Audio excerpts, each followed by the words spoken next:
ceebta ciddii lagu tiray iska tir waa ciwaan dhalinyaradii reer Moqokori ee muddada fog halkaasi wax ku soo baratay dunida dacaladeeda kala joogo ay isku weydaarsanayaan baraha bulshada kadib ceebtii shalay ka dhacday degmada Moqokori ee gobolka Hiiraan oo Cali Guudlaawe sidoo raba ka yeeshay kana dhigay dad hadda uu u xarig jaray oo hadda bilaabayo primary-ga secondary-na aysan ba ka jirin oo uu hadda u dhagax dhigay isaguna waa ku qudbeeyay bogiisana waa ku daabay dadka arrimahaasi difaacayay ee lahaa horumarka Moqokori ayaa laga xun yahay ayaa waagu ku bariyay xalay waxay sheegeen inay waayeen daatana waxay dhaheen hafashay aheeda dhismaha meesha aheeda dayactir laga waday oo rinjiga ay leeyihiin waa ku faani karaan waxaan idin hayaa cadeymo buuxo oo rinjiga xataa in aysan log ku lahayn oo iskuulkaas haba yaraatee wax Hirshabeelle ay ku darsatay aysan jirin aan muuqaalkan kuugu hayaa sidoo kale waxaan ku hayaa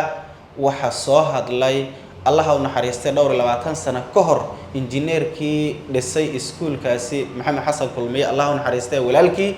Cabdalla Xasan Kulmiye oo la soo xiriiray warbaahinta Taatiko ayaa sidoo kale waxa uu murugo iyo fajac ku tilmaamay waxa ka dhacay degmada Moqokori soo dhawaada saaxiibayaal muuqaalka like t-shirt isugu dara waa mahadsantiin fadeexad weyn ayaa shalay ka dhacday degmada Moqokori ee gobolka Hiiraan kadib markii Cali Guudlaawe uu ku qudbeeyay inuu iskuulka isagu dhisay hadda waa in Hirshabeelle dhistay oo hadda primary ay bilaabayaan reer Moqokori sidoo kalena secondary uu isagu hadda u dhagax dhigayo aysan wali gaarin wuxuu la mid dhigay tuulooyinkii faraha badnaa ee Shabeellaha dhexe ee uu muddooyinkan ku soo socday kuwaasoo aan waxbarasho wali laga bilaabin tan iyo markii al-shabaab laga xureeyay balse hadda primary-ga loo bilaabay Moqokorina la mid ayuu ka dhigay waxa soo hadlay injineer Maxamed Xasan Kulmiye dhowr 20 sano ka hor ayuu iskuulkaasi dhisay Ilaahay naxariista jannaha ka waraabiyo walaalkii oo qurba joogta Soomaaliyeed kamid ah oo warbaahinta Taatiko la soo xiriiray ayaa sidoo kale waxa uu muujiyay sida uu uga xun yahay waxa halkaasi ka yeeray iyo waxa ka dhacay dad xadaaradoodu ay intaas soo jirtay waxbarashadoodu in maanta lala mid dhigo tuulooyinkii hadda al-shabaab laga xureeyay ayuu nasiib darro ku tilmaamay aan dhageysano codka Cabdalla Xasan Kulmiye maanta waa wax lala yaabo maamulku sheega Hirshabeelle ee hogaaminayaan Cali Guudlaawe iyo Dabageed in ay magaalada Moqokori ku sheegtaan mashruucyo dadkooda iska wax u qabso ay ku sameystaan sidoo kale waa wax lala yaabo 2002 ilaa 2003 hay'adda Atra oo fadhigeeda ahaay magaalada Buuloburte oo markaas madax u ahaay walaalkay Maxamed Xasan Kulmiye injineer Kulmiye oo ka dhisay iskuul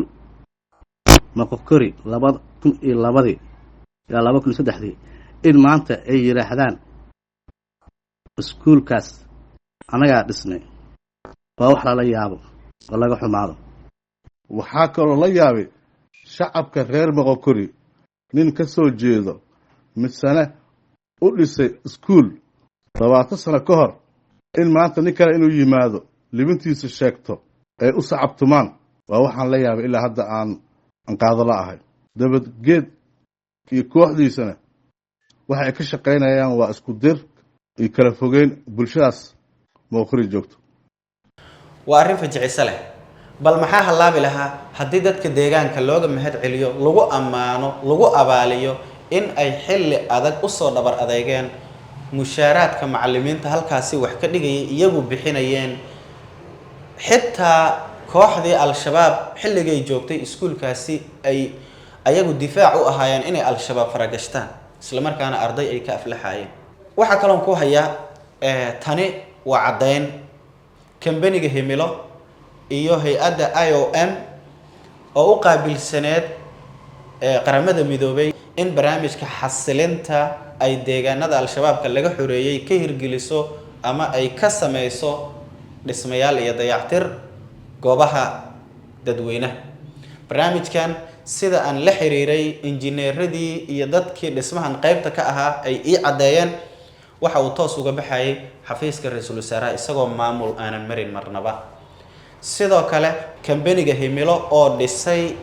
iskuulkan dayactiray oo sidan u qurxiyay projectigan waxay toos uga la macaamileen xafiiska wasaaradda waxbarashada waxaan cadeyn u haynaa oo la wada og yahay Hirshabeelle markay maqleen in kambanigani uu meesha dhisaayo isla markaana barnaamijkaas xasilinta qayb ay ka soo qaadeen oo degmadan iskuulkeeda lagu dhisaayo inay ku xujeeyeen in canshuur uu bixiyo si ay ugu ogolaadaan inay dhismaha wadaan maantana waxay ku faanayaan inay iyagu rinjiga leeyihin ma laha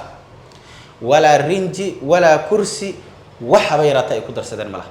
sidaas darteeda ceebtan dadka lagu tirayo iska tira